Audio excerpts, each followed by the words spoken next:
Hi friends, நான் கிருத்திகாப்ரபாகரன். So இன்னைக்கு நம்ம எல்லாரும் மகாபாரத கதை தான் பார்க்க போறோம். இது நம்ம எல்லாருக்குமே தேவையான கதை தான். இப்போ நீங்க ஒருத்தர்கிட்ட ஹெல்ப் கேட்குறீங்க. அது மனுஷனா இருக்கலாம், கடவுளா இருக்கலாம், நம்மளுடைய பிரபஞ்சமா இருக்கலாம். நீங்க கேட்ட உதவி உங்களுக்கு உடனடியா நடக்கணும் அப்படின்னா எந்த மாதிரியான உதவி கேட்டா அது நடக்கும்? ஓகேவா? அதே மாதிரி இப்ப நீங்க ஒருத்தருக்கு ஹெல்ப் பண்ண போறீங்க. நீங்க பண்ண ஹெல்ப் அவங்களுக்கு சரியா போய் சேரணும் அப்படின்னா, அதன் மூலமா உங்களுக்கு ஒரு புண்ணியம் கிடைக்கணும் அப்படின்னா எந்த மாதிரியான உதவியை நீங்க செஞ்சா அது நடக்கும்? சோ இத எல்லாத்துக்கும் இந்த கதை மூலமா கிருஷ்ண பகவான் ஒரு நிகழ்ச்சியில அர்ஜுனனுக்கு புரிய வைக்கிறார். சோ ஹெல்ப் கேட்கறதும் ஹெல்ப் பண்றதும் சாதாரண விஷயம் கிடையாது. அதற்கு இறை சக்தி ரொம்பவே முக்கியம். அப்ப எந்த மாதிரியான ஹெல்ப்ப கேட்கணும், எந்த மாதிரியான பர்சனுக்கு நம்ம ஹெல்ப்பும் பண்ணணும் அப்படின்ற கதை தான் இது. ஓகேவா? ஒரு நாள் கிருஷ்ண பகவானும் அர்ஜுனனும் தேர்ல போயிட்டே இருக்காங்க. அங்க ஒரு யாசகர் வராரு. ரொம்ப ஏழ்மையான நிலையில இருக்காரு. அர்ஜுனனை பார்த்து ரொம்ப கஷ்டப்படுறத தெரிவிச்சு, அர்ஜுனா இந்த மாதிரி நான் ரொம்ப கஷ்டப்படுறேன், என் வீட்டுல சாப்பாடுக்கு கூட வழி இல்லாம இருக்கு அப்படின்னு அர்ஜுனனை பார்த்து கேட்கும் போது அர்ஜுனன் உடனே அவருக்கு தேவையான பொன் பொருள் எல்லாத்தையும் கொடுத்து அனுப்புறாரு. அப்ப அந்த யாசகர் என்ன பண்றாரு, இதெல்லாத்தையும் எடுத்துக்கிட்டு ரொம்ப சந்தோஷமா வீட்டுக்கு போயிட்டு இருக்கும் போது ஒரு திருடன் அதை பார்த்துட்டு அதை அவர்கிட்டயே திருடி ஓடி போயிடுறாரு. யாசகருக்கு ரொம்ப கவலையா போயிடுச்சு. திரும்பவும் அர்ஜுனன் கிட்ட வராரு. இந்த நிகழ்ச்சிய சொல்றாரு. இந்த மாதிரி நான் எடுத்துட்டு போன திருடன் திருடிட்டாங்க அப்படின்னு. இத பார்த்த அர்ஜுனனுக்கு திரும்பவும் யாசகர் மேல ஒரு பரிதாபம் வருது. திரும்பவும் யாசகருக்கு என்ன பண்றாரு அப்படின்னா, அவர் கழுத்துல இருந்த முத்து மாலைய எடுத்து அந்த யாசகர் கிட்ட கொடுக்கிறார். இத வாங்கின அந்த யாசகர் என்ன பண்றாரு, லாஸ்ட் டைமே திருட்டு போயிடுச்சு, சோ நம்ம இதை பத்திரமா எடுத்துட்டு போனோம் அப்படின்னு சொல்லிட்டு ரொம்ப பாதுகாப்பா எடுத்துட்டு போய் வீட்டுல கூட யார்கிட்டயுமே சொல்லல, ஒய்ஃப் கிட்ட சொல்லல, பசங்க கிட்ட சொல்லல. என்ன பண்றாரு, அந்த முத்து மாலைய ஒரு பானைக்குள்ள வச்சு அந்த பானைய நல்லபடியா மூடிட்டு காலையில அதை போய் நம்ம வித்து காசை வாங்கிக்கலாம் அப்படின்னு நினைச்சுக்கிட்டு அந்த மாதிரி பானையில வச்சிடுறாரு. நைட்டு போய் நிம்மதியா தூங்கிடுறாரு. காலையில எழுந்து அந்த பானைய பாக்குறாரு.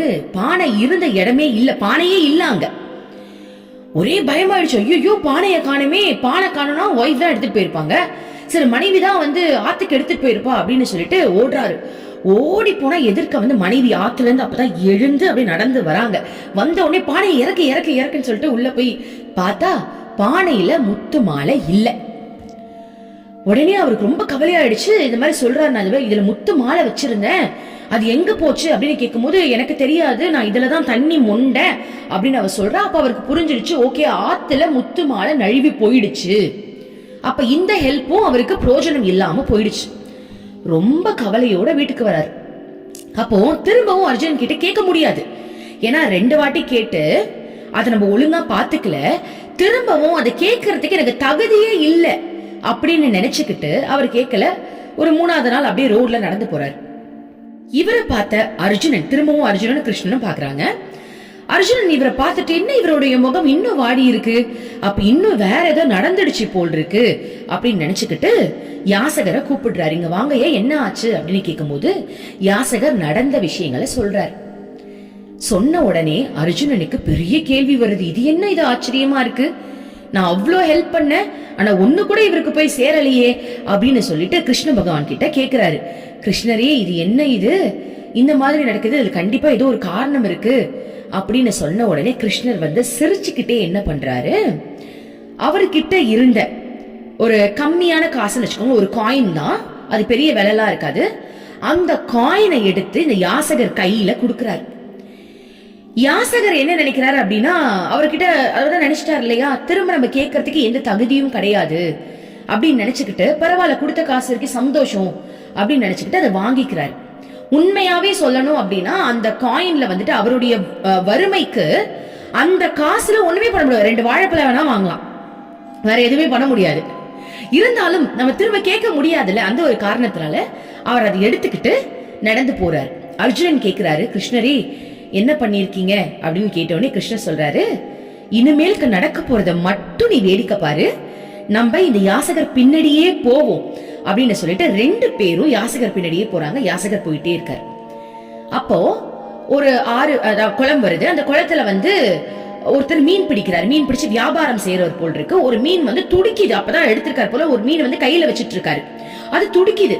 அதை பார்த்த யாசகர் என்ன பண்றாரு, அந்த மீனுக்கு உயிர் இருக்குப்பா, அதை விட்டுடுப்பா, அது ஆத்துல போயிட்டும் அப்படின்னு சொன்ன உடனே அந்த மீன்காரர் சொல்றாரு, அப்படியெல்லாம் என்னால விட முடியாது, நான் கஷ்டப்பட்டு இதை எடுத்திருக்கேன், வேணும்னா உங்ககிட்ட காசு இருந்தா இதை காசு கொடுத்து வாங்கிட்டு அதுக்கப்புறம் இதை நீங்க ஆத்துல விட்டுருங்க அப்படின்னு சொன்ன உடனே அவருக்கும் வந்துட்டு என்ன தோணுச்சு, சரி இந்த காசை வச்சு நம்மளால எதுவுமே பண்ண முடியாது, இருக்கிற காசை வச்சு ஒரு மீன் தானே, ஒரு மீன் என்ன விலையா இருக்க போகுது, இந்தாப்பா இந்த காசை வச்சுக்கோ, அந்த மீனை என்கிட்ட கொடுன்னு சொல்லிட்டு இந்த காசை வச்சு மீனை வாங்கிடுறாரு. வாங்கினதும் அந்த மீனை உடனடியா அதுக்கு உயிர் வேணும் இல்லையா, சோ ஒரு பானையில வந்து தண்ணி எடுத்து அந்த மீனை போட்டுடுறாரு. போட்டதுக்கு அப்புறம் அந்த மீனோட வயிறு வந்து வீங்கி இருக்கிறது பாக்குறாரு. வீங்கி இருக்கு. அது மட்டும் இல்லாம அந்த மீன் வந்து எதையோ கக்குது. அப்படி கக்கும் போது அந்த மீன் வாயிலிருந்து முத்து மாலை வெளியே வருது. இத பார்த்த உடனே யாசகருக்கு பெரிய அதிர்ச்சி.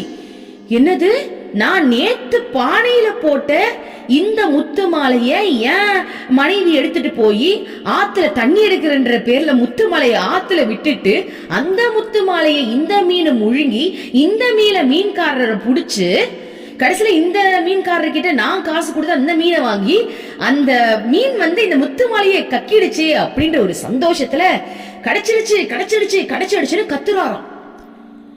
கத்துன உடனே இவருடைய பக்கத்துலதான் அந்த திருடன் நின்னுட்டு இருந்திருக்கான். முதல்ல திருடிட்டு போனாலும் அர்ஜுனன் கொடுத்த ஹெல்ப் வந்து திருடிட்டு ஓடினான்ல, அவன் நின்னுட்டு இருக்கிறத பார்த்துட்டு அவன் என்ன பண்றான், ஐயோ நம்மளதான் கண்டுபிடிச்சிட்டேன் இவர் கத்துறாரு போல் இருக்கு, கிடைச்சிருச்சு திருடன் கிடைச்சிட்டான்னு இவர் கத்துறாரு போல் இருக்கு அப்படின்னு இப்படி ஓரமா இப்படி பார்க்கும் போது அர்ஜுனனும் கிருஷ்ணனும் பின்னாடியே வந்தாங்களே யாசகர் பின்னாடி, அவங்களையும் பார்த்துட்டு போச்சுடா நம்ம மாட்டணும், எல்லாரும் பிளான் போட்டு நம்மள புடிச்சிட்டாங்க அப்படின்ற பயத்துல அந்த திருடன் என்ன பண்ணா, யாசகர் கிட்ட போயிட்டு ஐயோ என்ன மன்னிச்சிருங்க, நான் தெரியாம உங்க பொருளை திருடிட்டேன் அப்படின்னு சொல்லிட்டு திருடின பொருளை எல்லாத்தையுமே அந்த யாசகர் கிட்ட கொடுத்துட்டான். இப்போ யாசகருக்கு முத்து மாலையும் கிடைச்சிருச்சு. முதல்ல அர்ஜுனன் கொடுத்த அவ்வளவு பெரிய பணம் பொக்கிஷம் எல்லாமே கிடைச்சிருச்சு. ரொம்ப சந்தோஷத்தோட வீடு போய் சேர்றாரு.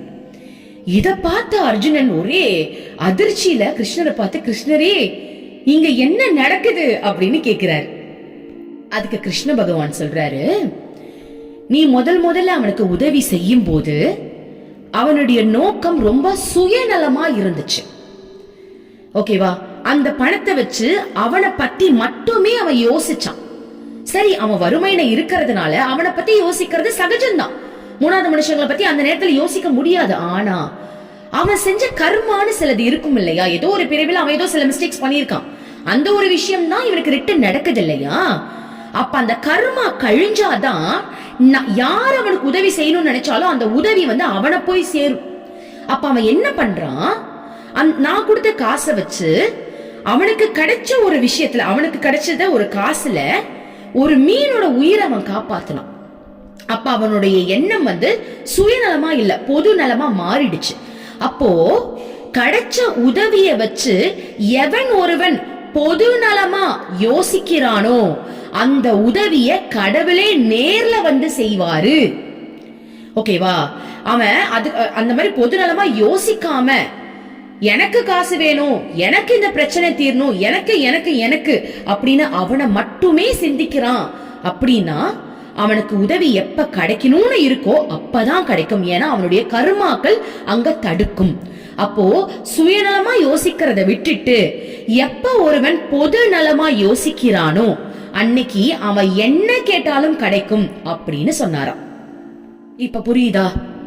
நம்ம யார்கிட்ட வேணாலும் கேட்கலாம், ஆனா பொது எண்ணத்தோட கேட்கும் போது அந்த உதவி உங்களுக்கு சீக்கிரமா கிடைக்கும். அதே மாதிரி நீங்க ஒருத்தருக்கு ஹெல்ப் பண்ணணும்னு ஆசைப்பட்டு ஹெல்ப் பண்ணாலும் அந்த ஹெல்ப்ப வாங்குறவங்களும் பொது எண்ணத்தோட இருக்காங்க அப்படின்னும் போது நீங்க பண்ற ஹெல்ப்பும் அவங்களுக்கு சரியான நேரத்துல போய் சேரும். அப்போ யாரு நம்ம வாழ்க்கையை வாழ்ந்தாலும் சுயநலமா இல்லாம கொஞ்சமாவது பொது நலத்தோட அந்த வாழ்க்கையை வாழும்போது இறைவனே நமக்கு உதவி செய்யறாரு. நம்மளுடைய பெரிய கர்மாவா இருந்தாலும் அத கழிச்சிடுறாரு. ஓகேவா? சோ இந்த கதை எனக்கு ரொம்ப பிடிச்சிருந்தது. உங்க எல்லாருக்கும் பிடிச்சிருக்கா அப்படின்றத சொல்லுங்க. எதுக்கு நான் கதையா சொல்றேன் அப்படின்னா, நார்மலா பேசுறதை விட ஒரு கதை சொல்லும் போது அது ஆழமா பதியுது. எத்தனை வருஷம் கழிச்சு அந்த கதையை உங்ககிட்ட கேட்டா கூட ஞாபகம் இருக்கும் இல்லையா? சோ அதுக்காக தான். ஓகே, ரொம்ப நன்றி. Thank you universe.